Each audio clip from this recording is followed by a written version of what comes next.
ಯೇಸುವಿನ ದಿವ್ಯವಾಣಿ ಪ್ರಸ್ತುತಪಡಿಸುವ ಕಾರ್ಯಕ್ರಮ ದಿವ್ಯ ವಾಕ್ಯ.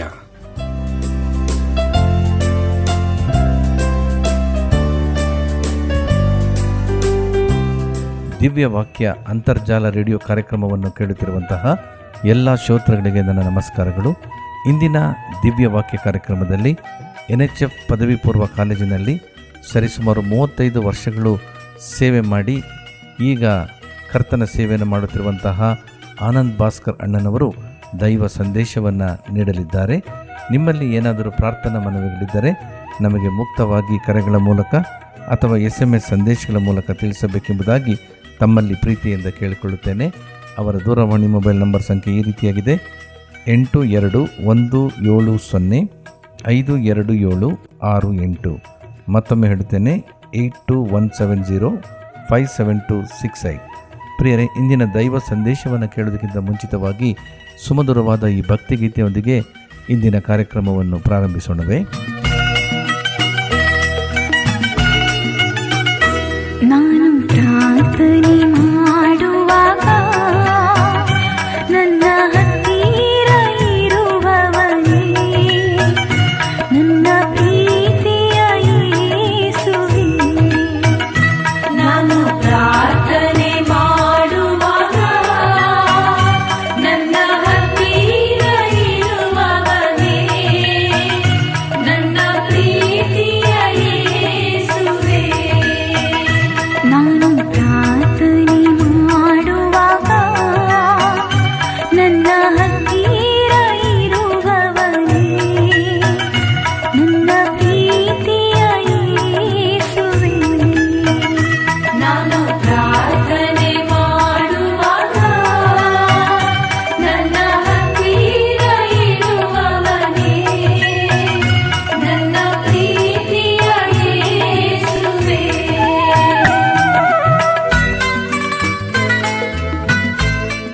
ಯೇಸುವಿನ ದಿವ್ಯವಾಣಿ ಸುವಾರ್ತೆಯ ಸೇವೆ ಈ ಸಂಸ್ಥೆಗೆ ನಾನು ವಂದನೆ ಹೇಳ್ತೇನೆ. ಅವರು ನನಗೆ ನಿಮ್ಮ ಮುಂದೆ ದೇವರ ವಾಕ್ಯವನ್ನು ಹಂಚಲಿಕ್ಕೆ ಈ ಅವಕಾಶ ಕೊಟ್ಟಿದ್ದಕ್ಕಾಗಿ ಅವರಿಗೆ ವಂದನೆ ಮತ್ತು ದೇವರಿಗೆ ನಾನು ಸ್ತೋತ್ರ ಸಲ್ಲಿಸ್ತೇನೆ.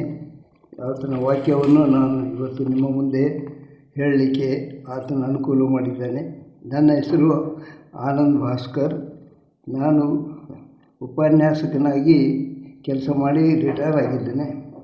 ನನ್ನ ವಯಸ್ಸು 83. ನಾನು ಕೆಲಸ ಮಾಡುತ್ತಿರುವಾಗಲೂ ನನ್ನ ಹೆಂಡತಿ ಜೊತೆಯಲ್ಲೇ ಪ್ರತಿ ರವಿವಾರ ನಾವು ಪ್ರತಿ ಹಳ್ಳಿಗೆ ಹೋಗಿ ದೇವರ ವಾಕ್ಯವನ್ನು ಸಾರಿದ್ದೇವೆ. ಸುಮಾರು 80 ಹಳ್ಳಿಗಳಲ್ಲಿ ಹೋಗಿ ನಾವು ದೇವರ ವಾಕ್ಯವನ್ನು ಮೆಥಡಿಸ್ಟ್ ಸಭೆಗಳಲ್ಲಿ ನಾವು ಹಂಚಿದ್ದೇವೆ. ಈಗಲೂ ನಾನು ನನ್ನ ಮಗನ ಜೊತೆಯಲ್ಲಿ ಹಳ್ಳಿಗಳಿಗೆ ಹೋಗಿ ಸೇವೆ ಮಾಡ್ತಾ ಇದ್ದೇನೆ. ಪ್ರಿಯ ದೇವರ ಜನರೇ, ದೇವರ ಪರಿಶುದ್ಧ ನಾಮಕ್ಕೆ ಸ್ತೋತ್ರ. ದೇವರು ನಮ್ಮನ್ನು ಈ ಲೋಕದಲ್ಲಿ ಏಕೆ ಉಂಟು ಮಾಡಿದ್ದಾನೆ ಎಂಬ ಪ್ರಶ್ನೆಗೆ ಉತ್ತರ, ನಾವೆಲ್ಲರೂ ಆತನ ಪ್ರಿಯ ಮಕ್ಕಳಾಗಿ ಜೀವಿಸಿ ಕೊನೆಗೆ ಆತನ ಬಳಿಗೆ ಬಂದು ಸೇರಬೇಕು. ಇದು ದೇವರ ಉದ್ದೇಶ. ದೇವರು ನಮಗೆ ಮನಸ್ಸಾಕ್ಷಿ ಕೊಟ್ಟಿದ್ದಾನೆ. ಅದು ಯಾವಾಗಲೂ ನಮಗೆ ಸರಿ ದಾರಿ ತೋರಿಸ್ತದೆ. ಅನೇಕರು ಮನಸ್ಸಾಕ್ಷಿಗೆ ವಿರುದ್ಧವಾಗಿ ನಡೆದು ದೇವರ ಕೋಪಕ್ಕೆ ಗುರಿಯಾಗುತ್ತಾರೆ.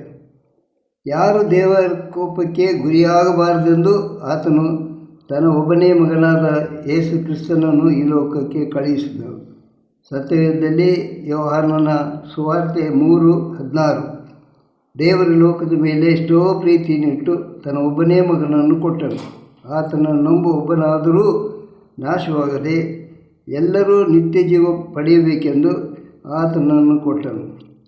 ದೇವರು ತನ್ನ ಅದ್ಭುತ ಕಾರ್ಯ ತೋರಿಸಲು ಇಸ್ರಾಯೇಲ್ ದೇಶದಲ್ಲಿ ನಜರೇತ್ ಎಂಬ ಊರಿನಲ್ಲಿ ವಾಸವಾಗಿದ್ದ ಮರಿಯಳೆಂಬ ಒಬ್ಬ ಕನ್ಯೆಯಲ್ಲಿ ಯೇಸು ಜನಿಸಿ ಬಂದನು. ಪುರುಷ ಸಂಕಲ್ಪವಿಲ್ಲದೆ ಆತನು ಹುಟ್ಟಿ ಬಂದನು. ಆತನು ದೇವರ ಮಗನಾಗಿ ಬಂದನು. ಆತನು ಹುಟ್ಟಿದಾಗಲೇ ಈಗಿರುವ ಕ್ಯಾಲೆಂಡರ್ ಅಥವಾ ವರ್ಷಗಳ ಎಣಿಕೆ ಪ್ರಾರಂಭವಾಯಿತು. ಆತನು ಈ ಲೋಕದಲ್ಲಿ ಇರುವಾಗ ಕುಷ್ಠರೋಗ ವಾಸಿ ಮಾಡಿದ, ಕುರುಡರಿಗೆ ಕಣ್ಣು ಕೊಟ್ಟ, ಕುರುಡರಿಗೆ ಕಾಲು, ಎಲ್ಲ ಥರದ ರೋಗಗಳನ್ನು ಮಾತಿನಿಂದಲೇ ವಾಸಿ ಮಾಡಿದ. ಬಿರುಗಾಳಿ ನಿಲ್ಲಿಸಿದ. ಸಮುದ್ರದ ನೀರಿನ ಮೇಲೆ ನಡೆದು ಶಿಷ್ಯರ ದೋಣಿ ಬಳಿಗೆ ಸೇರಿದನು. ಸತ್ತು ಹೋಗಿದ್ದ ಲಾಜರನು ಸಮಾಧಿಯಲ್ಲಿಟ್ಟು 4 ದಿವಸವಾಗಿದ್ದರೂ ಯೇಸು ಕ್ರಿಸ್ತನು ಆತನನ್ನು ಜೀವದಿಂದ ಎಬ್ಬಿಸಿದ. ಕೊನೆಗೆ ಲೋಕದೆಲ್ಲ ಜನಾಂಗದವರ ಪಾಪಗಳಿಗಾಗಿ ಶಿಲುವೆ ಮೇಲೆ ಬಾಧೆ ಅನುಭವಿಸಿದ. ಎಲ್ಲರ ಪಾಪ ಪರಿಹಾರಕ್ಕಾಗಿ ತನ್ನ ಪರಿಶುದ್ಧ ರಕ್ತವನ್ನು ಸುರಿಸಿ ಪ್ರಾಣ ಬಿಟ್ಟನು. ಆತನನ್ನು ಸಮಾಧಿಯಲ್ಲಿಟ್ಟರು. ಆತನು 3ನೇ ದಿನದಲ್ಲಿ ಸತ್ತವರೊಳಗಿಂದ ಜೀವದಿಂದ ಎದ್ದು ಬಂದನು. ಶಿಷ್ಯರ ಜೊತೆಯಲ್ಲಿ 40 ದಿನಗಳವರೆಗೆ ಉಪದೇಶ ಮಾಡುತ್ತಾ ಕೊನೆಗೆ ಶಿಷ್ಯರು ಕಣ್ಣೆದುರು ಆಕಾಶದಲ್ಲಿ ಮೇಲಕ್ಕೆ ಏರಿ ಹೋದನು. ಆ ಶಿಷ್ಯರು ಮೇಲಕ್ಕೆ ನೋಡುತ್ತಲೇ ಇರುವಾಗ ಇಬ್ಬರು ದೇವದೂತರವರ ಬಳಿಗೆ ಬಂದು ನಿಂತು ಅವರಿಗೆ, ಗಲಿಲಾಯದವರೇ, ಅಂದರೆ ಶಿಷ್ಯರು ಗಲಿಲಾಯದವರು, ಈ ಯೇಸು ಯಾವ ರೀತಿ ಮೇಲಕ್ಕೆ ಏರಿ ಹೋದನೋ ಅದೇ ರೀತಿ ಆತನು ಇಳಿದು ಬರುವನು ಎಂದು ಹೇಳಿದರು. ಯೇಸು ಕ್ರಿಸ್ತನು ಆಕಾಶದಲ್ಲಿ ಇಳಿದು ಬರುವುದು ಖಂಡಿತ. ಯಾರ್ಯಾರು ಆತನನ್ನು ರಕ್ಷಕನಾಗಿ ಸ್ವೀಕರಿಸಿ ಆತನ ಮಾತುಗಳಂತೆ ಜೀವಿಸ್ತಾರೋ ಆತನು ಬಂದಾಗ ಆಕಾಶದಲ್ಲಿ ತುತ್ತೂರಿ ಧ್ವನಿಯಾಗುವುದು. ಆ ಧ್ವನಿ ಆತನ ಮಕ್ಕಳಿಗೆ ಮಾತ್ರ ಕೇಳಿಸ್ತದೆ. ಅವರು ಮಾತ್ರ ಮೇಲಕ್ಕೆ ಎತ್ತಲ್ಪಡುವರು. ರೋಮಾಪುರದ ಬರೆದ ಪತ್ರಿಕೆ 10ನೇ ಅಧ್ಯಾಯ 9ನೇ ವಚನ. ನೀನು ಯೇಸುವನ್ನೇ ಕರ್ತನೆಂದು ಬಾಯಿಯಿಂದ ಅರಿಕೆ ಮಾಡಿಕೊಂಡು ದೇವರು ಆತನನ್ನು ಸತ್ತವರೊಳಗಿಂದ ಎಬ್ಬಿಸಿದನೆಂದು ಹೃದಯದಿಂದ ನಂಬಿದರೆ ರಕ್ಷಣೆಯಾಗುವುದು. ನಾವು ರಕ್ಷಣೆಗೆ ಹೊಂದಬೇಕಾದರೆ ನಮ್ಮ ಪಾಪಗಳಿಗಾಗಿ ಪಶ್ಚಾತ್ತಾಪಪಟ್ಟು ಕ್ರಿಸ್ತನಿಗೆ ನಮ್ಮ ಪಾಪಗಳನ್ನು ಅರಿಕೆ ಮಾಡಿ ದುಃಖಪಟ್ಟು ಇನ್ನು ಮೇಲೆ ಪಾಪಕ್ಕೆ ಕೈ ಹಾಕುವುದಿಲ್ಲ ಎಂದು ಪ್ರಮಾಣ ಮಾಡಿ ಆತನ ಕ್ಷಮೆ ಬೇಡಿದರೆ ಅದೇ ಕ್ಷಣದಲ್ಲಿ ಯೇಸು ಕ್ರಿಸ್ತನು ನಮ್ಮನ್ನು ಕ್ಷಮಿಸಿ ಇದೇ ರಕ್ಷಣೆ. ನಮ್ಮ ಉಸಿರಿರುವ ತನಕ ನಾವು ಶುದ್ಧರಾಗಿ ಬಾಳಬೇಕು. ದೇವರ ವಾಕ್ಯವನ್ನು ಪ್ರತಿದಿನ ಧ್ಯಾನ ಮಾಡುವುದು, ಪ್ರಾರ್ಥನೆಯಲ್ಲಿ ದೇವರ ಅನ್ಯೋನ್ಯತೆಯಲ್ಲಿ ಸಮಯ ಕಳೆಯುವುದು, ರಕ್ಷಣೆಯನ್ನು ಕಾಪಾಡಿಕೊಳ್ಳಬೇಕು. ಪಾಪ ಮಾಡಬಾರದು. ಆಗ ನಾವು ದೇವರಿಗೆ ಪ್ರಿಯ ಮಕ್ಕಳಾಗಿ ಜೀವಿಸುತ್ತೇವೆ. ಪ್ರತಿದಿನ 2 ಗಂಟೆ ಸಮಯ ದೇವರ ಸನ್ನಿಧಿಯಲ್ಲಿ ಇರಲು ಪ್ರಯತ್ನಿಸಿ. ಸತ್ಯವೇದದಲ್ಲಿ ರಕ್ಷಣೆಗೆ ಕೆಲವು ಉದಾಹರಣೆಗಳಿವೆ. 2ನೇ ಅರಸುಗಳ ಪುಸ್ತಕ ಹಳೆ ಒಡಂಬಡಿಕೆಯಲ್ಲಿ 5ನೇ ಅಧ್ಯಾಯದಲ್ಲಿ ನಾಮಾನನು ಎಂಬ ಒಬ್ಬ ಅರಾಮ್ಯ ಅರಸನ ಸೇನಾಪತಿ ಇದ್ದಾನೆ. ಆತನು ಕುಷ್ಠರೋಗಿ ಆಗಿರುತ್ತಾನೆ. ಅವನ ಮನೆಯಲ್ಲಿ ಅವನು ಇಸ್ರಾಯೇಲ್ ದೇಶವನ್ನು ಸೂರೆ ಮಾಡಿ ಒಬ್ಬ ಇಸ್ರಾಯೇಲ್ ಹುಡುಗಿಯನ್ನು ಮನೆಗೆ ಕರೆತಂದಿರ್ತಾನೆ. ಆ ಹುಡುಗಿ ಆ ಯಜಮಾನಿಗೆ ಒಂದು ದಿನ ಹೇಳ್ತಾಳೆ, ನಮ್ಮ ಯಜಮಾನರು ಸಮಾರ್ಯದಲ್ಲಿ ಇರುವ ಪ್ರವಾದಿ ಬಳಿಗೆ ಹೋದರೆ ಈ ಕುಷ್ಠರೋಗ ವಾಸಿಯಾಗುತ್ತದೆ ಅಂತ. ಆಗ ನಾಮಾನನು ತನ್ನ ಅರಸನಾದ ಅರಾಮ್ಯರ ಅರಸನ ಬಳಿ ಪತ್ರವನ್ನು ಬರೆಸಿಕೊಂಡು ಇಸ್ರಾಯೇಲ್ ಅರಸನ ಬಳಿಗೆ ಹೋಗಿ ಆ ಪತ್ರ ಕೊಡ್ತಾನೆ. ಆ ಪತ್ರದಲ್ಲಿ ನೀನು ನಾಮಾನನ ಕುಷ್ಠರೋಗ ವಾಸಿ ಮಾಡಬೇಕು ಅಂತ ಬರೆದಿರ್ತದೆ. ಅದನ್ನು ಓದಿ ಅರಸನ ಸಿಟ್ಟುಕೊಂಡು, ನಾನೇನು ದೇವರ ಮನುಷ್ಯನ ನಿನಗೆ ವಾಸಿ ಮಾಡಲಿಕ್ಕೆ, ಇವನು ಜಗಳ ತೆಗಿಲಿಕ್ಕೆ ಈ ರೀತಿ ಮಾಡಿದ್ದಾನೆ ಎಂಬುದಾಗಿ ತನ್ನ ಬಟ್ಟೆಗಳನ್ನು ಹರಿದುಕೊಂಡು ಅಲ್ಲಿ ಇರುವ ಎಲ್ಲ ತನ್ನ ಜೊತೆ ಸೇನಾಪತಿಗಳಿಗೆ ಮುಂದೆ ಹೇಳ್ತಾನೆ. ಈ ಮಾತುಗಳು ದೂರದಲ್ಲಿ ಎಲೀಷ ಪ್ರವಾದಿ ಇರ್ತಾನೆ. ಆತನಿಗೆ ಯಾರು ಎಲ್ಲಿ ಏನು ಮಾತಾಡ್ತಾರೆ ಆ ಮಾತುಗಳು ಆತನಿಗೆ ಕೇಳಿ ಬರ್ತವೆ. ಇದು ದೇವರು ಆತನಿಗೆ ಕೊಟ್ಟಂಥ ಒಂದು ವರ ಇರ್ತದೆ. ಆತನಿಗೆ ಈ ಮಾತುಗಳು ಕೇಳಿ ಬಂದು ಆತನು ತನ್ನ ಸೇವಕನನ್ನು ಕಳಿಸಿಕೊಟ್ಟು ರಾಜನಿಗೆ, ನೀನು ಚಿಂತೆ ಮಾಡಬೇಡ, ನಾಮಾನನನ್ನು ನನ್ನ ಬಳಿಗೆ ಕಳಿಸು ಅಂತ ಹೇಳ್ತಾನೆ. ನಾಮಾನನು ಆತನ ಬಳಿಗೆ ಬಂದು ಬಾಗಿಲಲ್ಲಿ ನಿಲ್ಲುತ್ತಾನೆ. ನಾಮಾನನು ತಿಳಿತಾನೆ, ಪ್ರವಾದಿಯು ಮನೆಯಿಂದ ಹೊರಗೆ ಬಂದು ನನ್ನನ್ನು ಮುಟ್ಟಿ ಸ್ವಸ್ಥ ಮಾಡುತ್ತಾನೆ ಅಂತ. ಆದರೆ ಪ್ರವಾದಿ ಮನೆ ಒಳಗಿಂದಲೇ ತನ್ನ ಸೇವಕನ ಮೂಲಕ ಏನು ಅಂತ ಹೇಳ್ತಾನೆಂದರೆ, ನಾಮಾನನೇ, ನೀನು ಯೋರ್ದಾನ್ ಹೊಳೆಯಲ್ಲಿ ಹೋಗಿ 7 ಸಲ ಮುಳುಗು ಅಂತೇಳಿ. ಆ ಮಾತು ಕೇಳಿ ನಾಮನು ಭಾಳ ಸಿಟ್ಟುಕೊಂಡು, ಈ ಇಸ್ರಾಯೇಲಿನ ದೇಶದಲ್ಲಿರುವ ಹೊಳೆಗಳಿಗಿಂತ ನಮ್ಮ ದೇಶದಲ್ಲಿ ಹೊಳೆಗಳು ಬಹಳ ಉತ್ತಮವಾಗಿವೆ, ನಾನು ಈ ಕೆಲಸ ಮಾಡಲಾರೆ ಎಂಬುದಾಗಿ ಸಿಟ್ಟಿನಿಂದ ಹೋಗುತ್ತಾನೆ. ಆದರೆ ನಾಮಾನನ ಸೇನಾಪತಿಗಳು ಅವರು ಆತನಿಗೆ, ನೋಡು, ನಿನಗೆ ಕಷ್ಟಕರವಾದ ಒಂದು ಕೆಲಸ ಹೇಳಿದರೆ ನೀನು ಅದನ್ನು ಮಾಡುತ್ತಿದ್ದಿ. ಇದು ಬಹಳ ಸುಲಭವಾದಂಥ ವಿಷಯ. ನೀರಿನಲ್ಲಿ ಮುಳುಗು, ನಿನಗೆ ವಾಸಿ ಆಗ್ತದೆ. ಯಾಕೆ ಹೀಗೆ ಮೊಂಡುತನ ಮಾಡ್ತಿ ಅಂತೇಳಿ ಆತನಿಗೆ ಬುದ್ಧಿ ಹೇಳಿ ನಾಮಾನನಿಗೆ ಯೋರ್ದಾನ್ ಬಳಿಗೆ ಕರೆದುಕೊಂಡು ಹೋಗುತ್ತಾರೆ. ನಾಮಾನನು 7 ಸಲ ಮುಳುಗಿ ಎದ್ದಾಗ ಅವನ ಮೈ ಕೂಸಿನ ಮೈಯಂತೆ ಶುದ್ಧವಾಗಿರುತ್ತದೆ. ಅವನು ಬಹಳ ಸಂತೋಷವಾಗ್ತಾನೆ. ಅವನು ಸಂತೋಷವಾಗಿ ಅವನು ಈ ರೀತಿ ಹೇಳ್ತಾನೆ, ಇಸ್ರಾಯೇಲ್ ದೇಶದಲ್ಲಿರುವ ದೇವರ ಹೊರತು ಲೋಕದಲ್ಲಿ ಬೇರೆ ಯಾವ ದೇವರಿಲ್ಲ. ನಾನು ಇನ್ನು ಮೇಲೆ ಆತನನ್ನೇ ಆರಾಧಿಸುತ್ತೇನೆ. ಜೀವನ ಬದಲಾವಣೆಯಾಯಿತು. ನಾಮಾನನ ಜೀವನ ಬದಲಾವಣೆ ಆಯಿತು. ಆತನು ಮೂರ್ತಿ ಪೂಜಕನಾಗಿದ್ದ. ಆತನೇನು ಮಾಡಿದ, ನಾನು ದೇವರನ್ನೇ ಆರಾಧಿಸುತ್ತೇನೆ ಎಂಬುದಾಗಿ ಆತನು ಹೇಳಿದ. ಇದು ರಕ್ಷಣೆ. ಇದು ದೇವರು ಕೊಡುವಂಥ ಬದಲಾವಣೆಯ ಒಂದು ಫಲಿತಾಂಶ. ಅವನ ಮನಸ್ಸಿನಲ್ಲಿ ಬದಲಾವಣೆಯಾಗಿ, ಅಯ್ಯೋ, ನಾನಿಷ್ಟು ದಿನ ಮೂರ್ತಿ ಪೂಜೆ ಮಾಡ್ತಿದ್ದೆ, ನಾನು ಎಷ್ಟೊಂದು ದೇವರಿಗೆ ಹರಕೆ ಹೊತ್ತೆ, ಏನೂ ಆಗಲಿಲ್ಲ.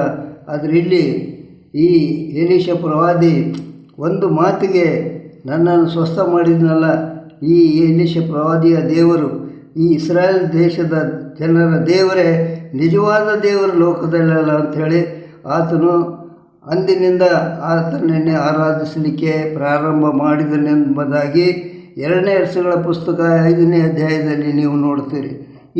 ಇದು ರಕ್ಷಣೆ ಅಂತ ಹೇಳ್ತಾರೆ. ಇನ್ನೊಂದು ಉದಾಹರಣೆ ಸತ್ಯವೇದದಲ್ಲಿ ಬರೆಯಲ್ಪಟ್ಟಿದೆ. ದಾನಿಯೇಲನ ಪುಸ್ತಕ 6ನೇ ಅಧ್ಯಾಯದಲ್ಲಿ ದಾನಿಯೇಲನ ಕಾಲದಲ್ಲಿ ದಾರ್ಯಾವೆಷನ ಎಂಬುವನು ಇರ್ತಾನೆ ರಾಜನಾಗಿ. ಆ ದಾರ್ಯಾವೆಷನು ಸಹ ಮೂರ್ತಿ ಪೂಜಕನು. ಅವನ ರಾಜ್ಯದಲ್ಲಿ ದಾನಿಯೇಲನಿಗೆ ಉನ್ನತವಾದ ಒಂದು ಸ್ಥಳವನ್ನು ಆತನು ಕೊಟ್ಟಿರ್ತಾನೆ ಅಧಿಕಾರಿಯಾಗಿ. ಅವನ ಕೈ ಕೆಳಗೆ ಬೇರೆ 3 ಅಧಿಕಾರಿಗಳು ಇರ್ತಾರೆ. ಆ 3 ಅಧಿಕಾರಿಗಳಿಗೆ ಭಾಳ ಕೋಪ ಬರ್ತದೆ, ಹೊಟ್ಟೆ ಕಿಚ್ಚಾಯ್ತದೆ. ಆದ್ದರಿಂದ ಆತನ ಮೇಲೆ ತಪ್ಪು ಹೊರಿಸಲಿಕ್ಕೆ ಒಂದು ಕುತಂತ್ರ ಮಾಡಿ ಒಂದು ಪ್ರಕಟಣೆ ಹೊರಡಿಸ್ತಾರೆ, ಒಂದು ರಾಜಾಜ್ಞೆಯನ್ನು ಹೊರಡಿಸ್ತಾರೆ. ಏನಂತ ಅಂದರೆ, ಇಂದಿನಿಂದ ನಾನು 30 ದಿನಗಳವರೆಗೆ ದಾರ್ಯಾವೆಷನನ್ನೇ ಆರಾಧಿಸಬೇಕು, ಯಾರನ್ನೂ ಆರಿಸಬಾರ್ದು ಎಂಬುದಾಗಿ ದಾರ್ಯಾವೆಷನ ಕೈಲಿ ಅದರ ಮುದ್ರೆ, ಅದರ ಮೇಲೆ ರಾಜಾಜ್ಞೆ ಒತ್ತಿ ಅದನ್ನು ಎಲ್ಲ ಕಡೆಗೆ ಡಂಗುರ ಸಾರ್ತಾರೆ. ದಾರ್ಯಾವೆಷನಿಗೆ ಗುರುತಾಗಲಿಲ್ಲ ಇದು ಯಾಕೆ ಈ ರೀತಿ ಬರೆಯಲ್ಪಟ್ಟದ್ದು. ಅವನಿಗೆ ಖುಷಿ ಆಯ್ತದು, ನನ್ನನ್ನೇ ಎಲ್ಲರೂ ಆರಾಧನೆ ಮಾಡಬೇಕು ಒಂದು ತಿಂಗಳು ಅಂತೇಳಿ. ಆಗ ದಾನಿಯೇಲನು ತನ್ನ ಮನೆ ಕಿಟಕಿಗಳನ್ನು ಯೆರೂಸಲೇಮ್ ಕಡೆಗೆ ತೆಗೆದು ಆತನು ದಿನಾಲೂ ದೇವರಿಗೆ ಪ್ರಾರ್ಥನೆ ಮಾಡ್ತಾನೆ. ಅದನ್ನು ನೋಡಿ ಈ ಕುತಂತ್ರ ಮಾಡುವಂಥ 3 ಅಧಿಕಾರಿಗಳು ರಾಜನಿಗೆ ಹೋಗಿ, ರಾಜನೇ, ನಿನ್ನ ರಾಜ್ಯದಲ್ಲಿ ಎಲ್ಲರೂ ನಿನ್ನ ಆಜ್ಞೆಗೆ ಒಪ್ಪಿದ್ದಾರೆ, ಆದರೆ ದಾನಿಯೇಲನು ಮಾತ್ರ ನಿನಗೆ ಪೂಜೆ ಮಾಡ್ತಾ ಇಲ್ಲ. ಅವನು ತನ್ನ ಕಿಟಕಿಗಳನ್ನು ತೆರೆದು ಯೆರೂಸಲೇಮಿನ ಕಡೆಗೆ ಮುಖ ಮಾಡಿ ಆತನು ಪ್ರಾರ್ಥನೆ ಮಾಡ್ತಾನೆ. ಈಗ ಅಂಥವರನ್ನು ಆ ಆಜ್ಞೆ ಪ್ರಕಾರ ಅವರನ್ನು ಸಿಂಹಗಳ ಗವಿಯಲ್ಲಿ ಹಾಕಬೇಕೆಂದು ನೀನು ಆಜ್ಞೆ ಮಾಡಿದಿ. ಯಾರು ಆಜ್ಞೆ ಮುರಿತಾರೋ ಅವರಿಗೆ ಈ ಶಿಕ್ಷೆ ಅಂತ ಬರೆದಿದೆ, ನೀನು ಮಾಡಬೇಕು ಅಂತ ಹೇಳಿದಾಗ ದಾರ್ಯಾವೆಷನಿಗೆ ದಾನಿಯೇಲನ ಮೇಲೆ ಭಾಳ ಪ್ರೀತಿ ಇರ್ತದೆ. ಆದರೆ ತಾನೇ ಮಾಡಿದಂಥ ಆಜ್ಞೆ ನಾನು ಹೇಗೆ ಮೀರಲಿ ಅಂತ ಹೇಳಿ ಅವನು ದಾನಿಯೇಲನ ಕರೆಸಿ, ದಾನಿಯೇಲೇ, ನೀನು ಆರಾಧಿಸುವ ದೇವರು ನಿನ್ನನ್ನು ಕಾಪಾಡಲಿ ಅಂತ ಹೇಳಿ ಆತನನ್ನು ಸಿಂಹದ ಗೈಯಲ್ಲಿ ಹಾಕಿಸಿ ಆತನ ರಾಜನ ಮನೆಗೆ ಹೋಗಿ ರಾತ್ರಿ ಎಲ್ಲ ಆತನು ಊಟ ಮಾಡೋದಿಲ್ಲ, ಆತನಿಗೆ ನಿದ್ದೆ ಬರೋದಿಲ್ಲ. ಆತನಿಗೆ ವಿನೋದಗಳೇ ಏನೇನಿದ್ದವು ಅವೆಲ್ಲ ಬಂದ್ ಮಾಡಿ ಆತನು ಚಂಚಲನಾಗಿ ಆ ದಿನ ರಾತ್ರಿ ಕಳೀತಾನೆ. ಯಾವಾಗ ಬೆಳಕಾಗುತ್ತದೋ ಅಂಥೇಳಿ ನೆಕ್ಸ್ಟ್ ಡೇ ಆಗುವಾಗ ಬೇಗನೆ ಓಡಿ ಬಂದು ಆ ಗವಿ ಹತ್ತಿರ ನಿಂತು ಕೂಗುತ್ತಾನೆ ರಾಜವೇಷನು, ದಾನಿಯೇಲನೇ, ನೀನು ಆರಾಧಿಸುವ ದೇವರು ನಿನ್ನನ್ನು ರಕ್ಷಿಸಿದಾನೋ ಅಂತ ಕೇಳ್ತಾನೆ.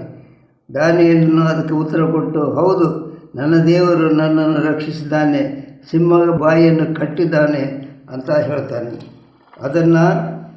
ಅದನ್ನು ಕೇಳಿಸಿಕೊಂಡು ಆ ರಾಜನು ಏನು ಮಾಡ್ತಾನೆ ಅಂದರೆ ಆತನನ್ನು ಹೊರಗೆ ಕರೆಸಿ ಆ ಮೂವರನ್ನು ಅವರ ಕುಟುಂಬಗಳನ್ನು ಆ ಗವಿಯಲ್ಲಿ ಅವರನ್ನು ದೊಬ್ಬಿ ಬಿಡ್ತಾನೆ. ಆಮೇಲೆ ಆತನು ಏನು ಹೇಳ್ತಾನೆ ಅಂದರೆ, ನಾನು ಆಳುವ ರಾಜ್ಯದವರೆಲ್ಲರೂ ದಾನಿಯೇಲನ ದೇವರಿಗೆ ಭಯಭಕ್ತಿಯಿಂದ ನಡೆದುಕೊಳ್ಳಬೇಕೆಂದು ಆಜ್ಞಾಪಿಸುತ್ತೇನೆ. ಆತನೇ ಜೀವ ಸ್ವರೂಪನಾದ ಸನಾತನ ದೇವರು. ಆತನ ರಾಜ್ಯವು ಅಳಿಯದು, ಆತನ ಆಳ್ವಿಕೆಯು ಶಾಶ್ವತವಾಗಿರುವುದು. ಆತನು ಉದ್ಧರಿಸುವವನು, ರಕ್ಷಿಸುವವನು, ಭೂಮಿಯಾಕಾಶಗಳಲ್ಲಿ ಅದ್ಭುತ ಮಹತ್ವಗಳನ್ನು ನಡೆಸುವವನು ಆಗಿದ್ದಾನೆ. ಆತನೇ ದಾನಿಯೇಲನನ್ನು ಸಿಂಹಗಳ ಕೈಯಿಂದ ತಪ್ಪಿಸಿದನು. ದಾರ್ಯಾವೇಷನ ಜೀವನ ಬದಲಾವಣೆ ಆಯ್ತದೆ. ಆತನು ರಕ್ಷಣೆ ಹೊಂದಿದ. ದಾನಿಯೇಲನ ದೇವರನ್ನು ಆತನು ಆರಾಧಿಸಲಿಕ್ಕೆ ಪ್ರಾರಂಭ ಮಾಡಿದ. ದೇವರ ಈ ವಾಕ್ಯಗಳನ್ನು ಆಶೀರ್ವದಿಸಲಿ. ಪ್ರಾರ್ಥನೆ ಮಾಡೋಣ. ನಮ್ಮ ರಕ್ಷಕನಾದ ಯೇಸು ಕ್ರಿಸ್ತನ ತಂದೆಯಾದ ದೇವರೇ, ಪರಿಶುದ್ಧಾತ್ಮನೇ, ನೀನು ನಿನ್ನ ಆತ್ಮನ ಮೂಲಕವಾಗಿ ಪ್ರಕಟಿಸಿದ ವಾಕ್ಯಗಳು ಕೇಳಿಸಿಕೊಂಡವರ ಹೃದಯಗಳಲ್ಲಿ ಕಾರ್ಯ ಮಾಡು. ಪ್ರಪಂಚವನ್ನು ಸೃಷ್ಟಿ ಮಾಡಿದಂಥ ಯೆಹೋವ ದೇವರೇ, ನೀನೇ ನಿಜವಾದ ದೇವರು. ನೀನು ನಿನ್ನ ಮಗನಾದ ಯೇಸು ಕ್ರಿಸ್ತನನ್ನು ಈ ಲೋಕಕ್ಕೆ ಕಳಿಸಿ ನಮ್ಮನ್ನು ರಕ್ಷಿಸಲು ಆತನನ್ನು ಶಿಲುಬೆ ಮೇಲೆ ಯಜ್ಞವಾಗಿ ಸಮರ್ಪಿಸಿದಿ. ನಮ್ಮ ಪಾಪಗಳಿಗಾಗಿ ಆತನು ಬೆಲೆ ಕೊಟ್ಟನು. ಆತನ ದೇಹವು ದಂಡಿಸಲ್ಪಟ್ಟಿತು. ನಮಗೆ ಆ ದಂಡನೆ ಇಲ್ಲ, ಆತನ ದಂಡನೆ ಹೊಂದಿದನು. ಆತನ ಪರಿಶುದ್ಧ ರಕ್ತವು ನಮ್ಮ ಪಾಪಗಳನ್ನು ಕ್ಷಮಿಸುವ ಶಕ್ತಿ ಹೊಂದಿದೆ. ಯಾರ್ಯಾರು ಆತನಲ್ಲಿ ನಂಬಿಕೆ ಇಡುತ್ತಾರೋ ಅವರಿಗೆ ರಕ್ಷಣೆಯಾಗುತ್ತದೆ. ಈ ವಾಕ್ಯಗಳನ್ನು ನೀನು ಆಶೀರ್ವದಿಸಿ ನೀನು ಮಹಿಮೆ ಹೊಂದಬೇಕೆಂದು ಯೇಸುವೆ ನಿನ್ನ ಹೆಸರಿನಲ್ಲಿ ಬೇಡುತ್ತೇವೆ. ಆಮೇಲೆ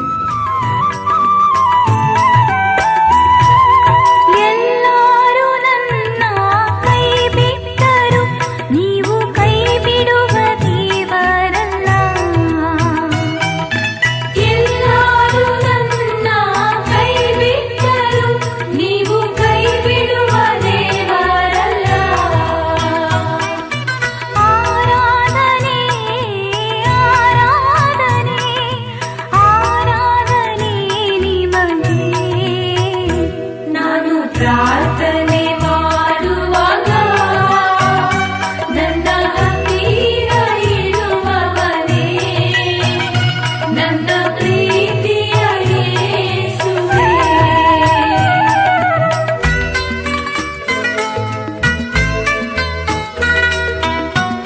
ಉತ್ತಮವಾದಂತಹ ದೈವ ಸಂದೇಶವನ್ನು ಕೊಟ್ಟಂತಹ ಆನಂದ್ ಭಾಸ್ಕರ್ ಅಣ್ಣನವರಿಗೆ ಯೇಸುವಿನ ದಿವ್ಯವಾಣಿ ಸುವಾರ್ಥ ಸೇವೆಯ ಪ್ರಯುಕ್ತ ಅವರಿಗೆ ವಂದನೆಗಳನ್ನು ತಿಳಿಸುತ್ತೇನೆ. ನಿಮ್ಮಲ್ಲಿ ಏನಾದರೂ ಪ್ರಾರ್ಥನಾ ಮನವಿಗಳಿದ್ದರೆ ಮುಕ್ತವಾಗಿ ಅವರೊಂದಿಗೆ ಮಾತನಾಡಬಹುದು ಮತ್ತು ಪ್ರಾರ್ಥನಾ ವಿಜ್ಞಾಪನೆಗಳನ್ನು ಕೂಡ ಅವರಿಗೆ ತಿಳಿಸಬಹುದು. ಅವರ ದೂರವಾಣಿ ಮೊಬೈಲ್ ಸಂಖ್ಯೆ ಈ ರೀತಿಯಾಗಿದೆ: 8210752768. ಮತ್ತೊಮ್ಮೆ ಹೇಳ್ತೇನೆ, 8217057268. ನೀವು ನಿಮ್ಮ ಇಮೇಲ್ ಮುಖಾಂತರವಾಗಿ ನಿಮ್ಮ ಪ್ರಾರ್ಥನಾ ಮನವಿಗಳನ್ನು ಕಳಿಸಬೇಕಾದರೆ ನಮ್ಮ ಇಮೇಲ್ ವಿಳಾಸ divinevoiceofchrist@gmail.com. ಎಲ್ಲ ಚಿಕ್ಕ ಇಂಗ್ಲಿಷ್ ಅಕ್ಷರಗಳು. ಪ್ರಿಯರೇ, ಮುಂದಿನ ವಾರ ಇನ್ನೊಂದು ಸಂದೇಶದೊಂದಿಗೆ ಭೇಟಿಯಾಗೋಣ. ಅಲ್ಲಿವರೆಗೂ ದೇವರು ತಾನೇ ನಿಮ್ಮನ್ನು ಹಾಗೂ ನಿಮ್ಮ ಕುಟುಂಬವನ್ನು ಹೇರಳವಾಗಿ ಆಶೀರ್ವದಿಸಲಿ. ನಮಸ್ಕಾರ.